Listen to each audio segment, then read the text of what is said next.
함께 보실 하나님의 말씀은 신약성경 사도행전 7장입니다.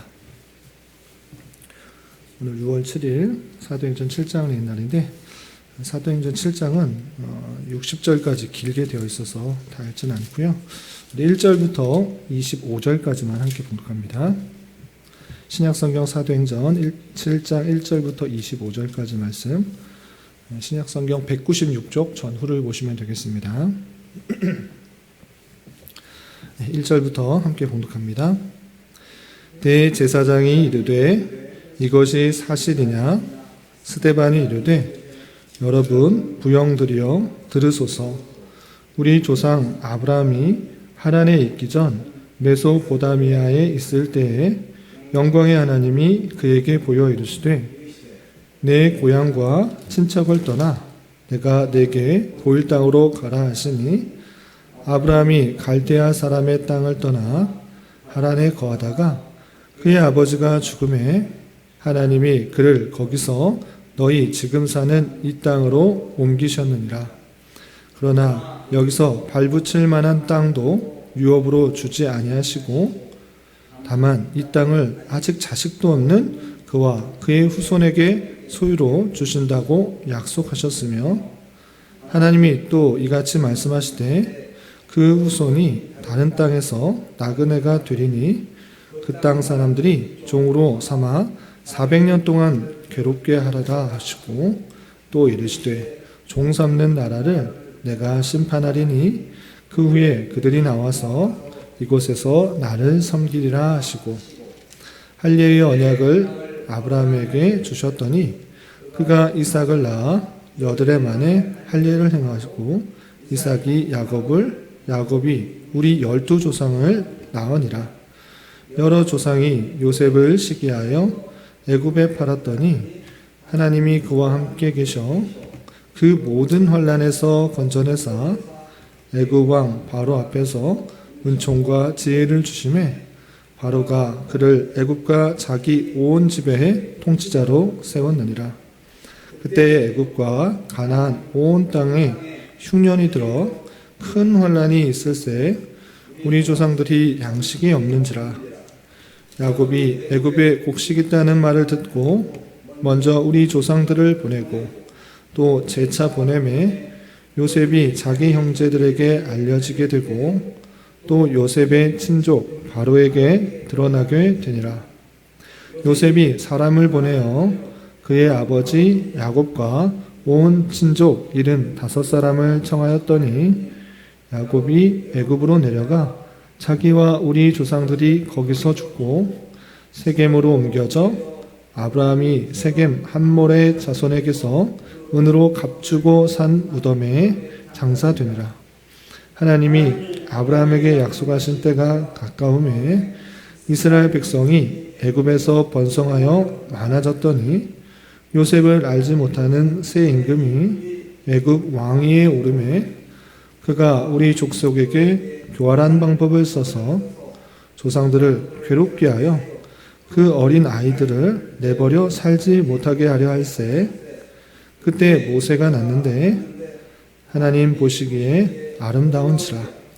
그의 아버지의 집에서 3달 동안 길리더니 버려진 후에 바로의 딸이 그를 데려다가 자기 아들로 기르매 모세가 애굽 사람의 모든 지혜를 배워 그의 말과 하는 일에 능하더라.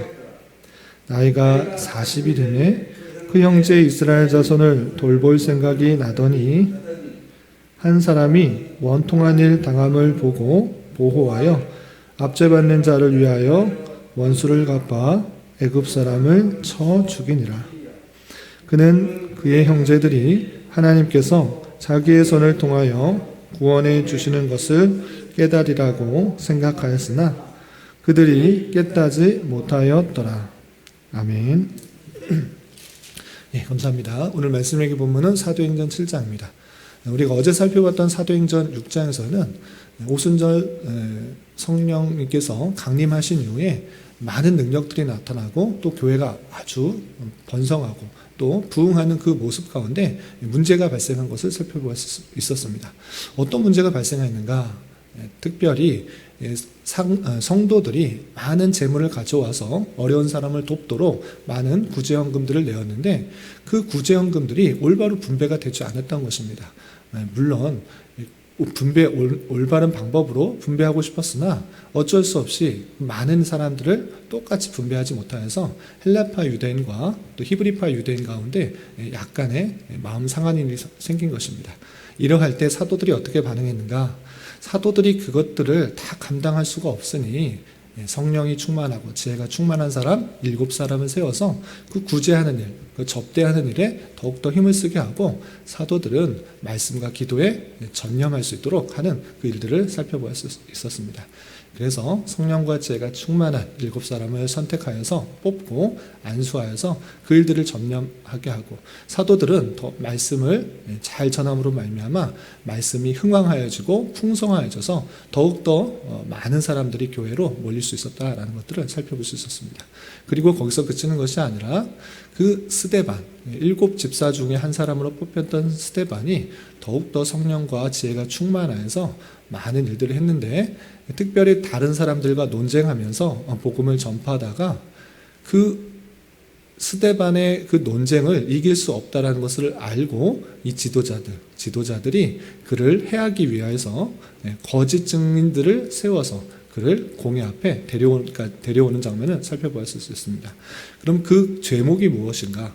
스데반이 무엇을 잘못했다고 공회로 들어와서 재판을 받게 하려는가? 라고 할 때 6절 말씀을 보면 6장 13절 14절에 거짓 증인들을 세우니 이르되 이 사람이 이 거룩한 곳과 율법을 거슬러 말하기를 마지 아니하는도다 라는 그런 제목을 세워서 이 공회를 데려온 것입니다. 그래서 이 스데반은 율법을 해하려고 하는 것, 그 다음에 이 거룩한 곳 어디입니까? 성전을 잘못 말하는 것을 가지고 제목을 삼아서 공회에 붙들어온 것입니다.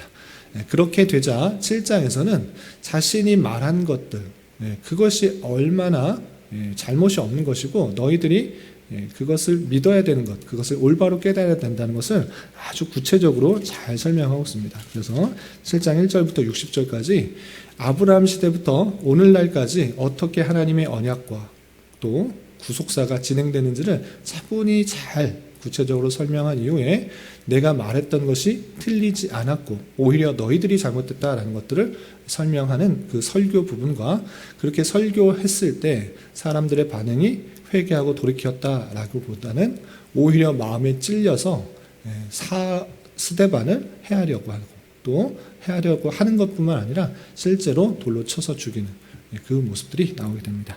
내용들이 긴데 다 일일이 설명하기는 좀 어렵고 우선 스데반의 죄목으로 지목된 성전에 대한 부분과 율법에 대한 그 부분들, 성전을 어떻게 생각했다고 했는가? 6장 14절에 보면 그의 말에 이 나사렛 예수가 이곳을 헐고 또 모세가 우리에게 전해준 규례를 고치겠다 함을 우리가 들었다라고 하는 것입니다. 유대인들은 어떤 확신들이 있는가? 이 성전은 하나님께서 계신 곳이기 때문에 헌다? 이것은 있을 수가 없는 것입니다. 성전 중심의 신앙, 그러니까 여호와 신앙은 성전에 하나님께서 계시다라는 것들을 절대 믿는 그런 신앙이었기 때문에 성전을 헌다라는 이야기를 절대 꺼낼 수가 없는 것입니다. 성전은 우리와 함께 계시다라는 것들을 표현해 주신 것이기 때문에 절대 성전을 헐 수 없다라고 생각했는데 예수께서 그 성전을 헐겠다라고 그 말을 했다라고 계속적으로 전파했다라는 제목을 붙인 것이고 또 예수께서 모세의 율법을 완성시켰다, 폐지시켰다 이런 이야기를 하니까 이건 있을 수 없다. 우리는 율법을 온전히 지킴으로 말미암아 하나님의 은혜를 받을 수가 있다. 하나님의 인도하심과 하나님의 뜻을 따를 수 있는 것이다 라고 생각했는데 아주 중요한 성전에 대한 부분과 율법에 대해서 예수 그리스도에서 그것을 모두 해한 것처럼 폐지한 것처럼 말하니까 스데반을 붙들어 온 것입니다. 그래서 이 두 가지에 대해서 스데반은 어떻게 말하는가? 한참 구속사에 대해서 이야기한 이후에 뒷부분에 보시면 48절부터 50절에 대해서 성전에 대해서 이렇게 표현하고 있습니다. 구약 시대에 선지자를 통해서 이 성전에 대해서 어떻게 말했는가, 그것이 48절부터 50절 되어 있는데 제가 한번 읽어보겠습니다. 그러나 지극히 높으신 이는 손으로 지은 곳에 계시지 아니하시니, 너희들이 성전을 지어놓고 여기에 하나님이 계실 것이다 라고 생각하지만 잘 생각해보면 선지자가 그 성전 지을 때 어떻게 말했는지 잘 생각해봐라 라는 것입니다.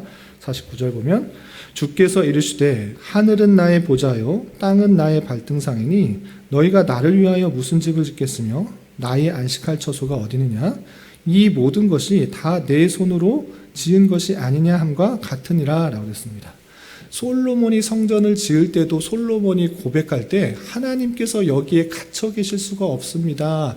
그럼에도 불구하고 이 성전을 향하여 기도할 때 들어주십시오라고 표현했을 뿐만 아니라 지금 읽었던 이사야 66장 1절 2절에서도 이사야 선지자를 통해서 하나님께서 이 성전에 갇혀 있겠느냐, 하나님께서 이곳에만 계시겠느냐, 그 성전이 뜻하는 것이 무엇인지를 생각하는 것이 중요하다라는 것입니다. 이것을 해하는 것, 이것이 무너지는 것, 그것이 중요한 것이 아니라 그것이 정말 예표하는 것은 예수 그리스도를 뜻하는 것이다. 너희들과 함께 계시는 그분을 뜻하기 위해서 성전을 보여준 것이지, 이 건물 자체가 하나님께서 계신 곳으로 생각하신 것은 안 된다라는 것들을 알려준 것입니다. 그래서 자신의 생각을 말하는 것이 아니라 구약시대 선지자의 그 이사야 선지자의 그 표현을 그대로 들어서서 너희들이 생각할 때 그 자체가 하나님께서 꼭 계시는 곳, 이렇게 생각하는 것이 아니라 계시는 것을 생각할 수 있도록 주신 것이다. 그것은 예수 그리스도를 뜻하는 것이다 라고 성전에 대한 바른 개념을 알려주는 것입니다. 오늘날에 있어서도 예배당을 성전이라 표현하면서 성전 건축 이렇게 표현하는 것들은 상당히 조심스러운 표현이라는 것들을 기억하면서 성전은 예수 그리스도를 예표하는, 우리와 함께 계시는 임마누엘의 예수 그리스도를 예표하는 그런 것이고 한 곳에서만 있었다라는 것들을 기억하며 그런 표현을 조심스럽게 사용할 수 있어야 될 것입니다. 그리고 율법에 대한 문제는 어떠한가?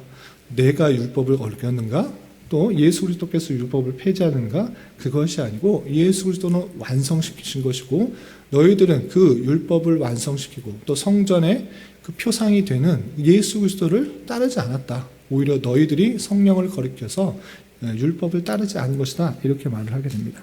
어떻게 표현하고 있는가? 51절부터 53절에 이런 표현이 있습니다. 제가 한번 쭉 읽어보겠습니다. 목이 곧고 마음과 귀에 할례를 받지 못한 사람들아, 너희도 너희 조상과 같이 항상 성령을 거스른도다.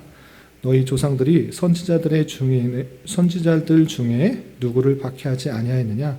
의인이 오시리라 예고한 자들을 그들이 죽였고 이제 너희는 그 의인을 잡아준 자요 살인한 자가 되니 너희는 천사가 전한 율법을 받고도 지키지 아니하였도다 하니라 그랬습니다. 성전에 대한 잘못된 부분을 바로잡을 뿐만 아니라 그것이 완성된 천사가 준 율법의 모습인 예수 그리스도 너희들이 죽였지 않느냐, 너희가 성령을 거스렸을 뿐만 아니라 그것이 실제로 온 예수 그리스도를 죽였을 뿐만 아니라 그를 따르지 않는 성령을 해하고 따르지 않고 거스르고 천사가 전한 율법을 받았음에도 불구하고 지키지 않은 것은 너희다, 이렇게 표현하고 있는 것입니다.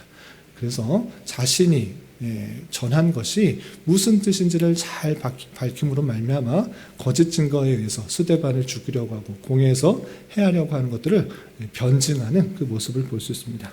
물론 그 앞부분에 아브라함으로부터 시작해서 또 그의 아들 이삭, 야곱, 요셉, 모세, 그리고 여호수아, 또 다윗과 솔로몬, 그 사이에 어떻게 신실한 하나님의 언약과 구속사가 이어지는지를 자세히 설명하고 있는데 그것들을 다 일일이 설명하기는 시간이 제한되니까 나중에 천천히 한번 나중에 시간 되실 때 살펴보시기 바랍니다. 이렇게 자신이 변증하는 설교, 그리고 자신이 죄가 없다라고 그치는 것이 아니라 하나님께서 아브라함에게 약속하신 그 언약, 그 자손의 언약과 땅의 언약이 온전히 이행이 되었고 그것이 온전히 율법으로 완성되었을 때 예수 그리스도를 뜻하는 것이다. 성전과 또 많은 율법들은 예수 그리스도를 가리키고 알려주는 것인데 너희들이 따르지 않은 것이라 라는 것들은 스데반은 성령이 충만하고 지혜가 충만했기 때문에 아주 자세하고도 구체적으로 그 모든 것들을 연결해서 변증하면서 그 공회 앞에서 많은 사람들에게 설교를 했던 것입니다. 그런데 이 설교를 했을 때 아주 구구절절하고 자세하고 분명하게 예수 그리스도가 어떤 분이신지를 설명했음에도 불구하고 사람들의 반응은 어땠는가?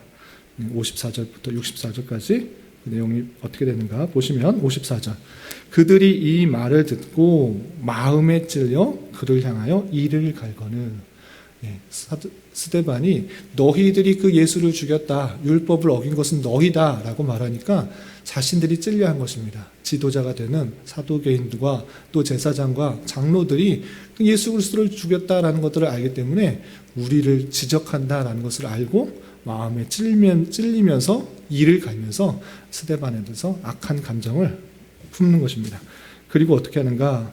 57절 보면 그들이 큰 소리를 지르며 귀를 막고 일제히 그에게 달려들어 성 밖으로 내치고 돌로 칠세 증인들의 옷을 벗어 사울이라 하는 청년의 발 앞에 두니라. 59절 그들이 돌로 스데반을 치니 스데반이 부르짖어 이르되 주 예수여 내 영혼을 받으시옵소서 하고 무릎을 꿇고 크게 불러 이르되 주여 이 죄를 그들에게 돌리지 마옵소서 이 말을 하고 자니라 하였습니다. 온전히 설교를 잘 하고 그들에게 복음을 전파했는데 그들의 찔리고 회개하기보다는 오히려 이를 갈고 자기를 욕하고 자기를 공격했다라는 생각을 가지고 그 돌을 들어서 스데반에게 쳐서 죽이게 되고 그 스데반은 죽는 그 순간까지 내 영혼을 받아달라고 하고 이 죄를 돌로 친 그 사람들을 그에게 죄를 돌리지 말고 용서해 달라라고 하면서 순교하는 그 모습을 살펴볼 수 있습니다.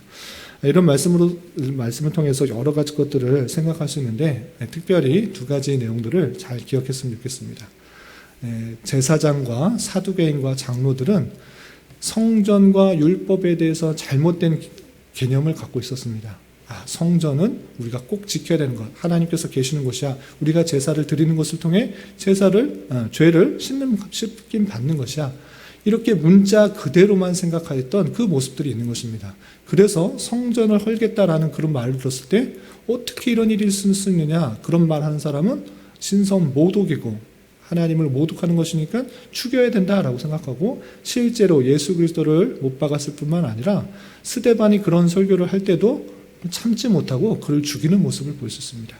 이러한 것처럼 구약시대에 계속적으로 강조되었던 성전 중심의 신앙과 율법에 대한 바른 이해가 없으면 율법을 꼭 지켜서 구원받아야 된다. 그리고 성전에서 꼭 제사를 드리는 것을 통해서 구원받는다. 이것들이 계속적으로 이어지는 줄 알고 있다는 것입니다. 바른 이해가 없으면 구약을 읽어도 똑같이 그렇게 적용해야 되는 줄 알고 잘못된 착각 속에서 올바른 길을 가지 못할 수 있다는 사실들을 잘 인식해야 되는 것입니다. 성전 중심의 신앙은 그냥 성전, 그 건물 자체, 그리고 제사를 드리는 그 자체가 중요한 것이 아니라 주님께서 약속하신 것, 언약하신 것, 희생 제사를 통해서 또 너희들과 함께 계시는 그 분을 통해서 너희가 참된 구원을 받을 수 있다는 것들을 알려준 것이고 그 율법을 완성한 자가 예수 그리스도라는 것들을 선지자를 통해서 잘 알려주었는데 그 잘못된 그 개념을 잘 알지 못하면 어떤 한 부분만을 가지고 계속적으로 문자 그대로 지키기가 쉽다라는 것들을 잘 알 수가 있어야 될 것입니다. 그래서 구약시대의 성전은 예수 그리스도를 예표하는 것이고 또 뿐만 아니라 모든 율법들은 우리가 죄인이라는 것들을 깨닫고 오직 예수 그리스도의 희생 제사를 통해서 우리가 구원을 받을 수 있다는 것들을 알려주는 그런 율법인 것입니다. 그 모든 것을 예수 그리스도께서 완성하셨고 우리는 예수 그리스도를 믿음으로 말미암아 하나님의 자녀, 하나님의 언약 백성이 되고 천국 백성이 된다라는 것들을 우리는 그 말씀을 통해서 잘 깨달아야 되는 것입니다. 그 말씀을 잘 깨달아야지 성경을 들고서도 또 성전이 앞에 있었음에도 불구하고 참된 실체로 오신 예수 그리스도를 오해하지 않을 수 있다는 것들을 잘 기억해야 될 것입니다. 오늘날에 있어서도 말씀드린 것처럼 예배당을 성전이라 부르고 또 율법의 말씀들을 그대로 지켜서 구원받으려고 하는 모습들이 여전히 나타나고 했을 때 그런 것이 아니라 율법은 내 죄를 깨닫고 하나님 앞에 나아가는 방편이고 우리가 예수 그리스도를 믿음으로 말미암아 기쁜 마음으로 감사한 마음으로 하나님의 뜻이 무엇인지를 잘 지켜나가는 자세로 열심히 수행해야 되는 것입니다. 그렇기 때문에 내 율법을 가지고 내 자신을 판단하는 것이 되어야지 상대방이 지켰는지 못 지켰는지 그것을 정죄하는 도구로 사용해서는 안 된다라는 것입니다. 내 안에 그것을 지킬 만한 힘이 없다라는 죄인성을 발견하고 더욱더 지켜나가려는 그런 모습을 해야지. 저 사람은 왜 율법대로 살지 못하는가? 저 사람은 왜 율법대로 하지 못하고 저 직분을 갖고서도 목사가, 장로가, 집사가, 권사가, 성도가 왜 그러지 못하는가라고 향치 못하고 우리는 모두가 다 죄인인 것입니다. 목사할 것 없이 장로, 권사, 집사 등 모두가 다 완성할 수가 없는 연약한 죄인인 것입니다. 연약한 죄인임에도 불구하고 믿음으로 말미암아 구원받은 그 사실들을 기억하며 더욱더 내 자신이 하나님께서 주신 율법을 즐거운 마음으로 따를 수 있게 힘써야 될 것이고 또 다른 사람들도 그렇게 지킬 수 있도록 모두 다 연약하고 죄 가운데 있지만 지킬 수 있도록 서로 기도해주고 위로해주고 격려해주고 하나님의 뜻을 이루기 위해서 함께 돕는 역할로서 교회가 세워져야 될 것입니다. 오늘 하루 살아가실 때 또 남은 한평생 살아가실 때 이 말씀의 교훈에 따라 힘있게 살아갈 수 있는 저와 여러분 되시기를 주님의 이름으로 부탁을 드립니다. 기도하겠습니다.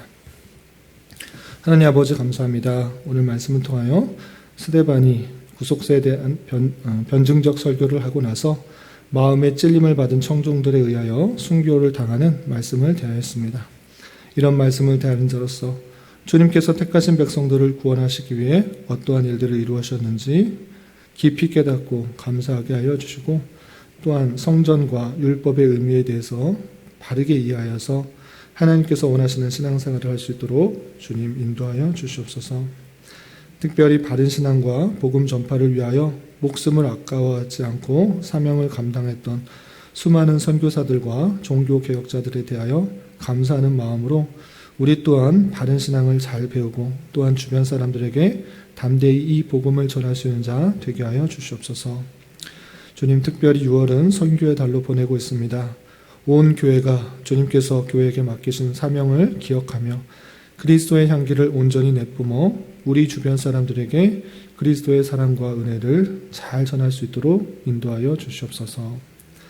주님, 교회 내 육체의 질병과 연약함으로 치료를 받아야 하는 손길과 직장과 사업장의 문제로 또한 가족의 전도를 위하여 주님께 간절히 부르짖으며 나아가는 여러 지체들 가운데 주님 함께하여 주시사 그들의 기도 들으시고 응답하여 주시고 우리의 기대와 소망보다 훨씬 더 풍성한 것으로 채워주시는 하나님을 모두가 목도할 수 있도록 인도하여 주시옵소서. 이 시간 각자 간절히 간구하는 기도 제목 주님께서 들으시고 가장 선한 것들로 응답하여 주시옵소서. 예수님의 이름으로 기도 올리옵나이다. 아멘.